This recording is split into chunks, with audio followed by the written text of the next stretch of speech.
Welcome to the Kumar Dev educational. बिलाव और चूहे की कथा। रांगेय राघव। किसी विशाल घने वन में एक विशाल बरगद का वृक्ष था। उसकी जड़ों में 100 मुंह वाला बिल बनाकर अलित नाम का एक चूहा रहता था। उसी वृक्ष की डाल पर लोमश नाम का एक बिलाव रहता था। कुछ दिनों बाद एक चांडाल भी आकर उसी वन में रहने लगा। वह नित्य प्रति वन में इधर उधर जाता और मृगों का शिकार करता। उसी उद्देश्य से बरगद के नीचे एक बड़ा जाल बिछा जाता और उसमें जंगली पशुओं को फंसा कर ले जाता। एक दिन दुर्भाग्यवश लोमश नाम का बिलाव स्वयं उस जाल में फंस गया। चूहे ने निकलकर देखा तो उसके हर्ष की सीमा न रही, क्योंकि जिस शत्रु का उसे सदा भय बना रहता था वह आज जाल में बंधा पड़ा था। अब वह पूरी स्वच्छंदता के साथ उधर उधर घूमकर अपना खाना इकट्ठा करने लगा। एक बार तो वह गर्व से भूलकर उस जाल पर भी चढ़ गया जिसमें बिलाव फंसा हुआ था और उसकी तरफ बड़ी ही अवज्ञापूर्ण दृष्टि से देखने लगा। वह आज लोमश की हंसी उड़ाना चाहता था, लेकिन उसी समय उसे सामने से हरिण नाम का लाल लाल आंखों वाला एक नेवला आता हुआ दिखाई दिया। डर से उसका रोम रोम कांप उठा। उसकी सारी खुशी न जाने कहाँ चली गई। दूसरे ही क्षण उसने अपनी गर्दन ऊपर उठाकर देखा तो एक उल्लू को पेड़ की डाल पर बैठे देखा। उसे देखकर वह और भी अधिक डर गया।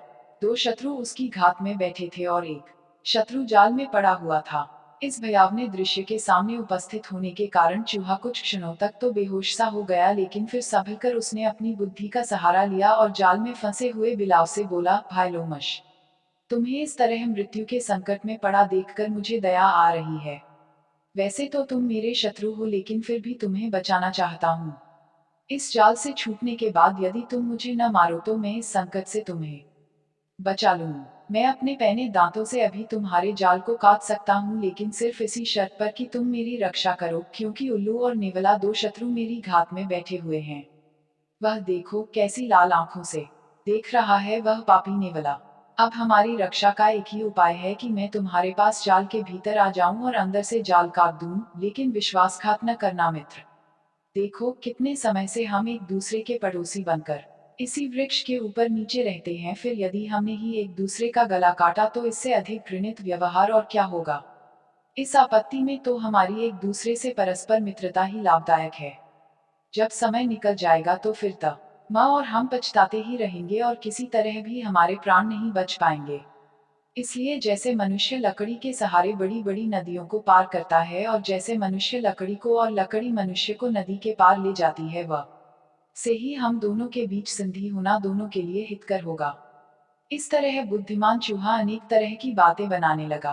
बिलाव ने यह समझकर कि चूहा निश्चित ही जाल काटकर उसकी जान बचा लेगा, उसके प्रस्ताव को स्वीकार कर लिया और कहा, हे भाई चूहे, इससे अधिक प्रसन्नता की बात और क्या होगी कि तुम पड़ोसी होने के नाते मेरी रक्षा करोगे।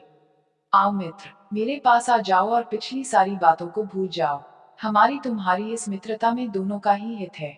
इसलिए शीघ्र ही इस जाल के अंदर आ जाओ और पहले अपनी रक्षा करो, फिर अपने दांतों से जाल को काट डालना। मैं तुम्हारा उपकार जीवन भर नहीं भूलूंगा। हे मित्र, मैं तुम्हारी शरण में हूँ। अब मुझसे किसी भी तरह तुमको भयभीत होने की आवश्यकता नहीं है। बिलाव की बातें सुनकर चूहा बोला, ठीक है मित्र, मुझे तुम्हारी बातों पर विश्वास होता है, क्योंकि आपत्ति काल में तो प्रत्येक को अपनी शत्रुता भुला देनी चाहिए, क्योंकि आपस में विद्वेष रखने से तो मृत्यु आकर हम दोनों को डस जाएगी। इसलिए तुम पर पूरी तरह विश्वास करके मैं अभी तुम्हारे पास आ रहा हूँ। फिर भी एक बार कहता हूँ कि कहीं विश्वासघात न कर बैठना मित्र, नहीं तो इससे बड़ी मूर्खता तुम्हारे जीवन की और नहीं होगी। बिलाव ने चूहे को पूरा पूरा आश्वासन दिया। दूसरे ही क्षण चूहा जाल के अंदर आ गया। बिलाव ने उसका स्वागत करते हुए कहा, मेरे प्रियतम मित्र, तुम ही अंत समय में मेरे काम आए, इसलिए तुम ही मेरे सच्चे मित्र हो। आओ मेरी गोद में बैठ जाओ। किसी तरह तुम मुझे इस संकट से मुक्त कर दो तो फिर अपने भाई बंधुओं सहित तुम्हारा स्वागत करूंगा और सदा अपने आप को तुम्हारा ऋणी समझूंगा। चूहा पूर्ण विश्वास के साथ बिलाव की गोदी में जा बैठा। बिलाव और चूहे की मित्रता देखकर नेवला और उल्लू हताश हो गए। अब शिकार करने के लिए कोई भी मौका उन्हें नजर नहीं आ रहा था। कुछ देर और प्रतीक्षा करके वे वहां से चले गए। थोड़ी देर बिलाव की गोद में विश्वास के साथ बैठने के पश्चात चूहे ने अपना कार्य प्रारंभ किया। अपने पैने दांतों से वह जाल को काटने लगा, लेकिन काटते काटते चूहे ने काफी देर लगा दी। तब बिलाव अधीर होकर कहने लगा, भाई चूहे, तुमने तो इतनी देर लगा दी। शीघ्रता करो, अगर शिकारी आ गया तो फिर मेरी जीवन रक्षा किसी प्रकार नहीं हो सकेगी। देखो, तुम्हारा भय तो दूर हो गया है, लेकिन अब मेरे भय को दूर करने में तुम इतना विलंब क्यों कर रहे हो? बिलाव की बात सुनकर चूहे ने कहा, घबराओ नहीं मित्र, मैं समय का उपयोग अच्छी तरह जानता हूँ और मैं किसी प्रकार भी समय को हाथ से नहीं जाने दूंगा। यथासमय ही काम करना चाहिए, तभी उसका फल मिलता है। सोचो तो, यदि समय से पहले मैं तुमको बंधन से छुड़ा दूं तो मेरे लिए सदा ही तुमसे खतरा बना रहेगा, इसलिए मैं इतनी देर कर रहा हूँ। घबराओ नहीं, मैंने सारा जाल काट डाला है, सिर्फ एक रस्सी छोड़ी है। जैसे ही बहेलिया दिखाई पड़ेगा उसी क्षण मैं उसे काट डालूंगा। उस समय तुम डर के मारे शीघ्र ही पेड़ पर जा चढ़ोगे और इधर मैं अपने बिल में घुस जाऊंगा। इस तरह दोनों की जान बच जाएगी। चूहे की यह बातें सुनकर बिलाव कहने लगा, हे मित्र चूहे, देखो तो मैंने किस तरह शीघ्र तुम्हारी जान बचा ली है, नहीं तो अब तक नेवला तुम्हारे शरीर के टुकड़े टुकड़े कर जाता। अब तुम मेरे काम में देरी करते हो, यह तो सज्जनता नहीं है। शीघ्रता करो मित्र, क्या तुम्हें मुझ पर विश्वास नहीं है? भूल जाओ पिछली बातों को, मैं सच कहता हूँ कभी भी तुम्हारा अनिष्ट नहीं करूंगा। हे मित्र, अब मुझे अधिक कष्ट न पहुँचाओ और शीघ्र ही इस जाल को काटकर मुझे मुक्त कर दो। इस पर चूहा बोला, हे भाई लोमश, हम दोनों ने अपने अपने स्वार्थ के लिए एक दूसरे पर विश्वास किया है, लेकिन जिस मित्रता के कारण कुछ भी भय हो, उसके प्रति प्रत्येक को पूर्णतः सतर्क रहना चाहिए। बलवान के साथ संधि करके अपनी रक्षा में असावधानी करने से कुपथ्य करने के समान वह संधि अनर्थ हो जाती है। हे लोमश, इस संसार में कोई न तो किसी का स्वाभाविक मित्र है और न कोई स्वाभाविक शत्रु। कार्यवश एक दूसरे के शत्रु या मित्र होते हैं। जिस तरह पालतू हाथी के द्वारा जंगली हाथी फंसाए जाते हैं, उसी तरह स्वार्थ की सिद्धि होने पर कोई किसी की परवाह नहीं करता। इसलिए मैंने काम को अधूरा ही रहने दिया है।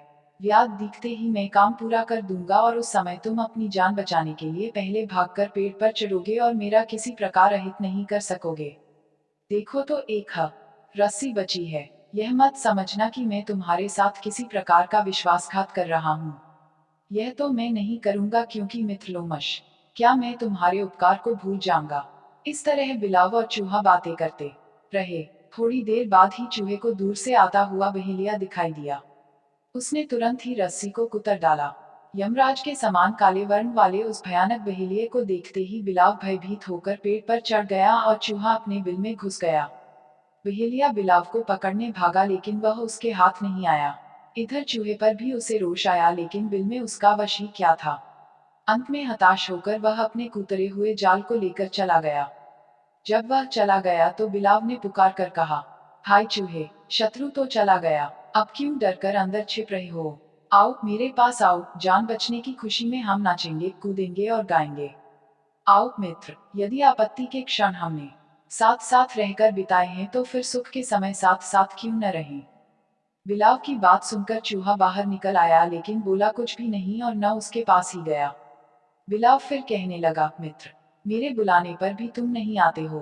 देखो, जो मित्रता स्थापित करके उसका निर्वाह नहीं करता वह कृतघ्न कहलाता है। देखो, नाहक मुझ पर अविश्वास न करो। आओ, जिस तरह एक दीन अपने त्राणकर्ता का स्वागत करता है, उसी तरह मैं भी तुम्हारा स्वागत करूंगा। आओ, सारा संदेह हृदय से निकाल दो। तुम अपने किए गए उपकार के कारण मेरे शरीर, घर और मेरी सारी वस्तुओं के स्वामी हो। मंत्री के पद पर रहकर तुम मुझे सदा उचित परामर्श देते रहो। मैं तुम्हें शिव प्राचार्य की तरह बुद्धिमान समझता हूँ। मैं अपने जीवन की शपथ खाकर कहता हूँ कि तुम्हारे साथ कभी भी विश्वासघात नहीं करूंगा। बिलाव की यह बातें सुनकर चूहे ने मुस्कुराते हुए सिर हिलाया और कहा, मित्र लोमश, जब तुम कहते हो वह तुम्हारे साथ ठीक ही है, लेकिन मेरे विचार तुम्हारे विचारों के साथ साम्य नहीं खाते। तुम्हारी शपथ मैंने सुन ली और इसके साथ तुमने अपने पवित्र हृदय के बारे में पूरी पूरी सफाई दी है, लेकिन फिर भी मैं तुम्हारे पास नहीं आया। इसका कारण सुन लो। शत्रु और मित्र दोनों की ही मनुष्य को परीक्षा करनी चाहिए, लेकिन यह कार्य अत्यंत कठिन है।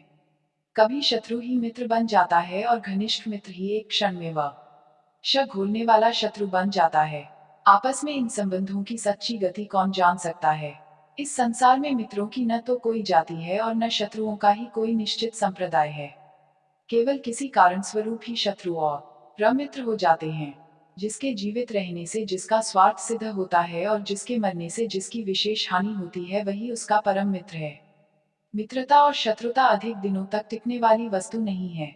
स्वार्थ ही मित्रता और शत्रुता का प्रधान कारण है, क्योंकि इसी के वश में होकर मित्र शत्रु हो जाते हैं और शत्रु भी मित्र के रूप में बदल जाते हैं। जो अधिक मित्र पर पूरा पूरा विश्वास और शत्रु पर अविश्वास करते हैं, वे कभी भी बुद्धिमान नहीं कहलाते। अविश्वासी व्यक्ति पर कभी विश्वास नहीं करना चाहिए और विश्वस्त व्यक्ति पर भी पूर्णतया विश्वास नहीं करना चाहिए। कभी कभी ऐसे सरलता से विश्वास कर लेने के कारण ऐसी आपत्ति उठ खड़ी होती है कि व्यक्ति का सर्वनाश हो जाता है। हे भाई लोमश, और तो क्या कहूँ, इस संसार में माता पिता, मामा भांजे और अन्य भाई बंधु सभी अपना स्वार्थ पहले सोचते हैं। सभी दूसरों से पहले अपना बचाव चाहते हैं। सोचो तो, जब पुत्र पतित हो जाता है तो माता पिता समाज में अपनी प्रतिष्ठा बचाने के लिए उस पुत्र का त्याग कर देते हैं। यही स्वार्थपरता हमारे परस्पर संबंधों की मूल प्रेरणा है। तुम जब तक जाल में थे तब तक तो मुझसे दबे हुए थे, क्योंकि तुम्हारा बहुत बड़ा स्वार्थ मेरी ताकत के साथ अटका हुआ था, लेकिन अब तुम पूर्णतः मुक्त हो गए हो और इसी कारण तुम्हारा कोई भी स्वार्थ इस समय मुझसे नहीं अटका हुआ है। फिर भी तुम स्वभाव के बड़े चंचल हो। चंचल व्यक्ति दूसरों की रक्षा तो क्या, ठीक तरह से अपनी रक्षा भी नहीं कर सकता। उसकी बुद्धि कभी स्थिर नहीं रहती। इसी कारण उसका कोई भी कार्य कभी सफल नहीं होता। हे लोमश, तुम इतनी मीठी मीठी बातें क्यों बना रहे हो? इसके पीछे भी एक कारण है जिसे मैं जानता हूँ, क्योंकि बिना कारण कोई किसी का प्रिय या अप्रिय नहीं होता। पति पत्नियों के बीच की प्रीति भी निस्वार्थ नहीं होती। स्वार्थ का पीछे ही भाई भाई का जानी दुश्मन बन जाता है। हे भाई लोमश, मेरी और तुम्हारी मित्रता एक स्वार्थ को लेकर हुई थी, लेकिन उसके पूरा होने के पश्चात भी तुम उसी प्रकार मुझसे प्रीत करते हुए दिख रहे हो। इसका उद्देश्य इसके सिवा और कुछ नहीं हो सकता कि अब की बार तुम मुझे खाकर अपनी भूख मिटाना चाहते हो। बस इसी कारण मैं अब तुम्हारे पास नहीं आना चाहता। हे मित्र, समय के द्वारा कारण की उत्पत्ति होती है। कारण कभी स्वप्रथहीन नहीं होता। जो उस स्वार्थ का ध्यान रखता है वही इस संसार में बुद्धिमान है और वही अपने जीवन में सफलता प्राप्त कर सकता है। मैं संसार के व्यवहार को अच्छी तरह जानता हूँ और संधि और विग्रह की मूल प्रक्रिया को समझता हूँ, इसलिए मुझे अपनी बातों से बहकाना कठिन है मित्र। मैं देख रहा हूँ कि जिस प्रकार बादल का रूप प्रतिक्षण बदला करता है, वैसे ही तुम्हारा भाव भी प्रतिपल बदल रहा है। तुम अभी तक तो मेरे शत्रु थे, फिर किसी विशेष स्वार्थ के कारण मित्र हो गए, इसलिए यह निश्चित है कि तुम्हारी मित्रता और शत्रुता का आधार तुम्हारा स्वार्थ है। फिर अब मैं तुम्हारा कैसे भरोसा कर लूं? जब तक तुम्हारा स्वार्थ था मैं तुम्हारा मित्र था, लेकिन अब यदि मैं अपने आप को तुम्हारा मित्र समझूं तो मुझसे बड़ा मूर्ख इस संसार में और कोई नहीं होगा। मैं पूरी तरह नीति का जानकार हूँ। स्पष्ट बात है लोमश, तुमने मेरे प्राण बचा दिए और मैंने तुम्हारे प्राण बचा दिए। इसी अपने अपने स्वार्थ के लिए हमने मित्रता कर ली थी, लेकिन अब तुम्हारे साथ मेरी मित्रता कैसे निभ सकती है? मैं दुर्बल हूँ, तुम बलवान हो। मैं भक्ष्य हूँ और तुम भक्षक हो। भला तुम्हारी और मेरी मित्रता कैसी? यह तुम्हारे भोजन का समय है, इसीलिए मुझे बहला फुसला रहे हो, जिससे मैं मूर्खतावश कहीं तुम्हारे पास आ जाऊं तो तुम बड़े चाव से बोटी बोटी खा जाओ। बस मित्र, मेरे ऊपर कृपा करो। मैं मूर्ख नहीं हूँ। बलवान से निर्बल की मित्रता अच्छी नहीं होती। भय का कोई कारण न होने पर भी बलवान के प्रति हमेशा सतर्क रहना चाहिए। हे भाई, और कोई सेवा हो तो कहो, लेकिन पास आने के लिए मत कहो, क्योंकि मैं आत्मसमर्पण नहीं कर सकता। संसार में अपनी रक्षा के लिए मनुष्य धन, धान्य, पुत्र, स्त्री, राज्य आदि सब कुछ त्यागने को तैयार हो जाता है, क्योंकि एक बार जीवित बच रहने से तो ये वस्तुएं फिर जुटाई जा सकती हैं। शास्त्र का कथन है कि स्त्री और संपूर्ण धन देकर भी आत्मरक्षा करनी चाहिए।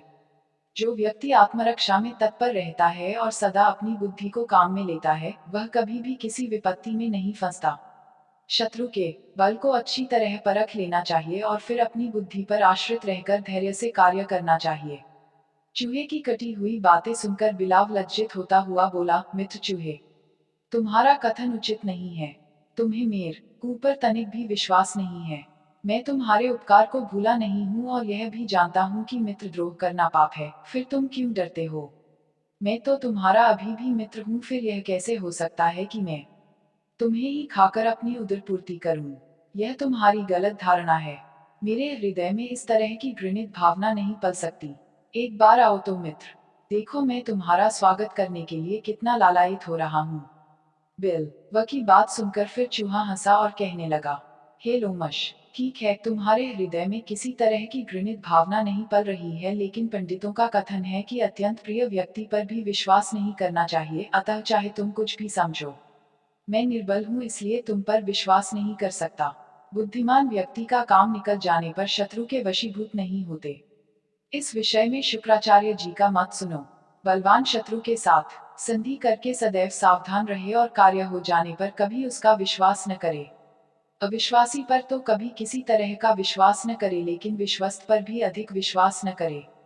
दूसरों पर तो अपना विश्वास जमा दे, लेकिन स्वयं किसी का विश्वास न करे।